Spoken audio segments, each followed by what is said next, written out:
iblis yang Ramadan itu diikat oleh Allah, syaitan-syaitan di Kabe itu dilapehan balik. Maka dia sekarang menginstruksikan istilahnya, menyuruh pasukannya kembali, para syaitan itu kembali kalian hasut lagi manusia-manusia yang telah diampuni dosanya oleh Allah. Asuang balik, goda balik, pengaruhi kembali apa? Agar Allah kembali murka padanya.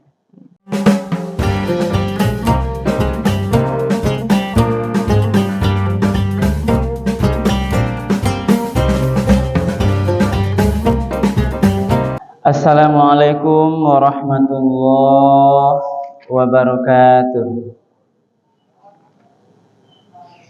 Alhamdulillahirabbil alamin, allazi ahyana ba'dama amatana wa ilaihin nusyur.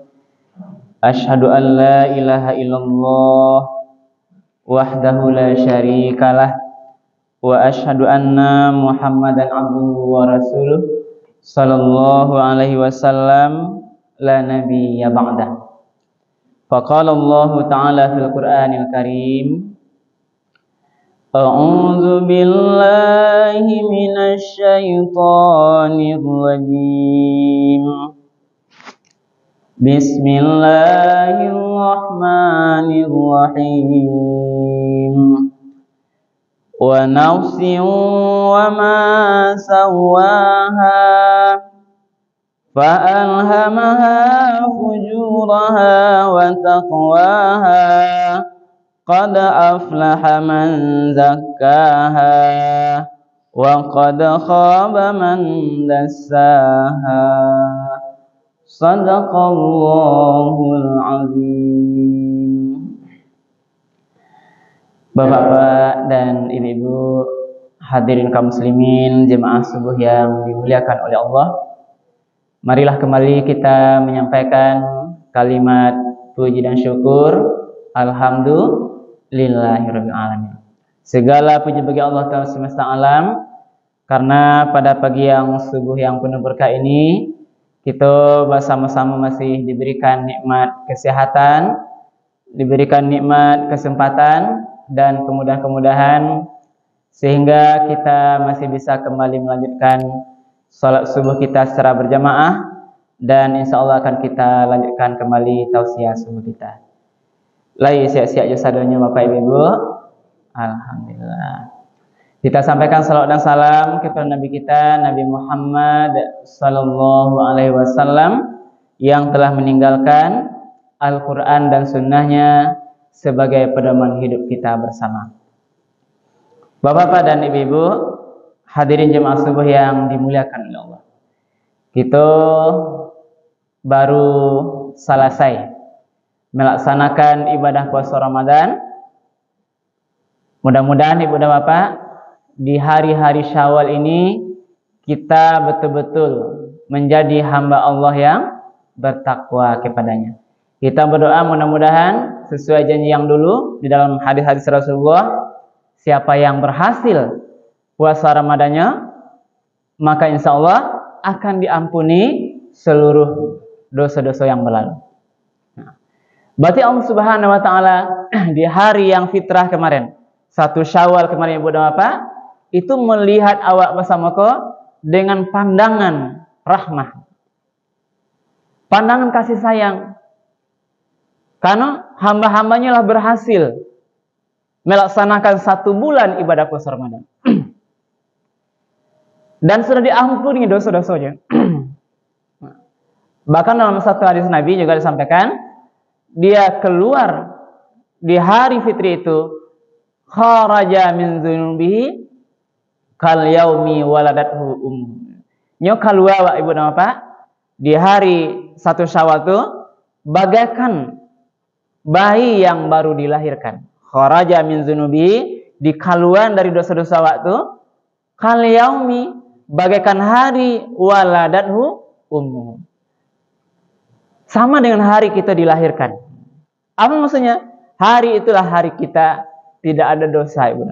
Karena anak-anak kecil yang baru lahir tidak membawa dosa. Itulah gambaran orang-orang yang keluar kemarin di bulan Ramadan, masuk 1 Syawal, dia pandang oleh Allah dengan pandangan rahmat, diampuni dosa-dosanya, dia keluar bagaikan bayi yang baru lahir. Tapi ada di sisi lain Ibu Bapak yang harus waspadai. Di satu Syawal juga itu iblis, rajanya setan itu berteriak Ibu.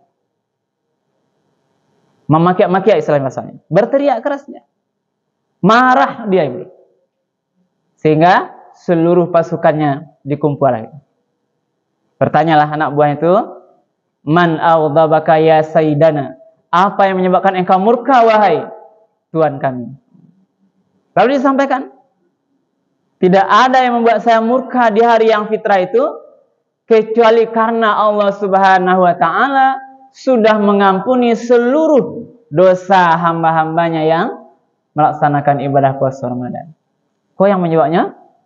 Bangih iblis benar. Berarti sio-siolah karajo selama kok. Sabulan di luar Ramadan menggoda manusia, menjerumuskan ke jalan yang tidak benar, mengaburkan yang halal dengan yang haram, semuanya itu artinya sia-sia karena Allah Subhanahu wa taala sudah mengampuni seluruh dosa-dosa. Lalu adalah perintah Ibu Bapak. Maka itulah iblis yang Ramadan itu diikat oleh Allah, setan-setan di Ka'bah itu dilapehan balik. Maka dia sekarang menginstruksikan istilahnya, menyuruh pasukannya kembali, para setan itu kembali kalian hasut lagi manusia-manusia yang telah diampuni dosanya oleh Allah. Asuang balik, goda balik, pengaruhi kembali Ibu Bapak agar Allah kembali murka padanya. Dikarfak sepada Ibu Bapak. Itu mulai pada hari fitri kemarin. Berarti makanya itulah awaklah berasiah. Bulan Ramadan bahkan baju yang sudah kita cuci lah bersih, lah gosok balik, maka jangan kita nodai kembali. Maka juga Ibu Bapak tadi saya mengawali tausiah kita, mari kita renungkan Al-Quran surah Asy-Syam ini, ayat yang ke-7, 8 sampai 10. Allah berfirman, A'udzubillahi minasyaitonirrajim. Bismillahirrahmanirrahim. Wa nafsin wa ma sawwaha. Demi jiwa dan penyempurnaan penciptaannya. Fa'alhamaha fujuraha wa taqwaha. Jadi Allah bersumpah demi jiwa yang telah Allah ciptakan kok, maka Allah ilhamkanlah, Allah agih di dalam jiwa itu yang pertama fujuraha. Ada potensi awak nafsu untuk berbuat dosa. Yang kedua, wa taqwaha, ada potensi awak untuk berbuat takwa dan kebaikan. Jadi dua kalau Ibu Bapak yang selalu mengiringi awak. Potensi berbuat dosa dan potensi berbuat takwa. Ada nafsu, ada akal lagi. Maka itulah gunanya. Kita harus mengendalikan nafsu ini, benar. Kadang-kadang awak tahu ini perbuatan ini salah, dosa. Inilah karena ada potensi. Kenapa manusia itu berbuat dia dosa? Kenapa ada orang soleh? Karena memang Allah berikan kasado awak kok potensi yang dua itu. Tergantung awak mengendalikan Ibu Bapak. Fa'alhamaha fujuraha wa taqwaha. Awak diagih dua oleh Allah. Ada namanya potensi berbuat fujur, dosa, itulah nafsu tadi. Kalau tidak terkendali dia akan berbuat dosa. Kalau yang harus awak jago di hari yang sabaleh bulan di luar Ramadan. Lalu potensi lain, potensi bertakwa. Awak kok bisa bertakwa, bisa awak patuh, rajin sholat, baik perangai kita, zakat, semua Ibu Bapak adalah itu karena kita mempunyai potensi takwa tadi. Itulah yang awak asah selama bulan Ramadan teman-teman. Bahwa potensi takwa ini yang lebih tinggi, yang mempengaruhi jiwa awak terhadap nilai-nilai kebaikan. Qad aflaha man zakkaha. Maka beruntunglah orang-orang yang selalu mensucikan jiwanya. Jadi Ibu Bapak, beruntunglah awak yang selalu mensucikan, membersihkan jiwa awak dengan tentunya amal-amal yang diridhoi oleh Allah Subhanahu wa taala. Ini jiwa tadi. Jiwa yang ada di hati itu beruntunglah yang selalu membersihkan. Kita pernah dulu menyampaikan logika hati, Ibu Bapak. Logika jiwa, hati itu. Dia bagaikan bening.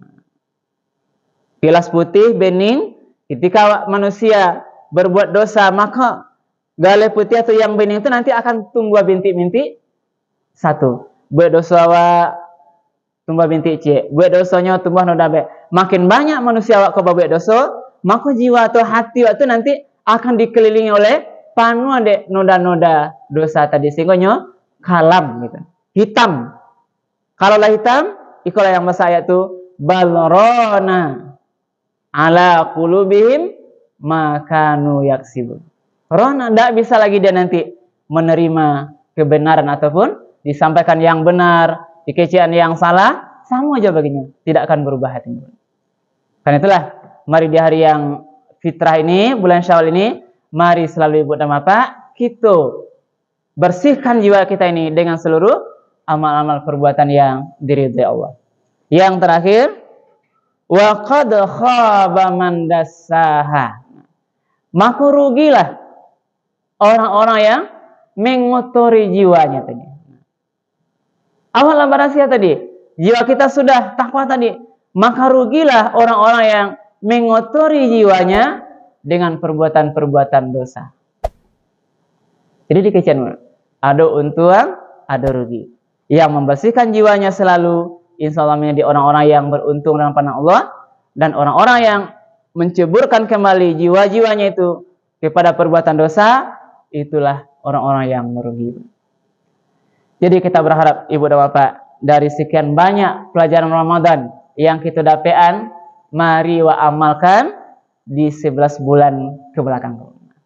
Dulu rajin sholat berjamaah, itu kita harus kembali terapkan di luar Ramadan. Kita rajin baca Quran, mari kembali ibu dan bapak, kita tetap mengasah, tetap kita perbaiki, kita sering baca Quran ibu dan bapak.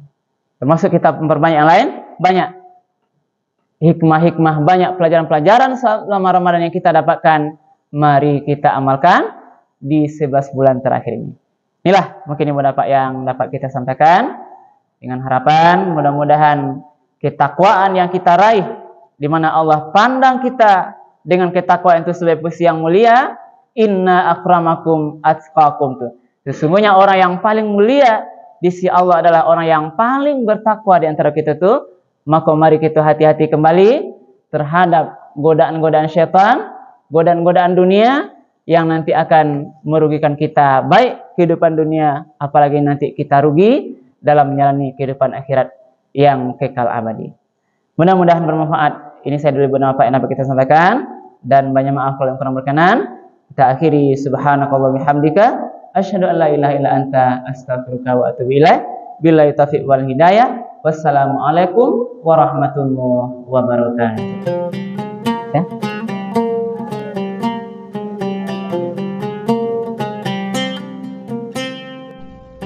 Alhamdulillah.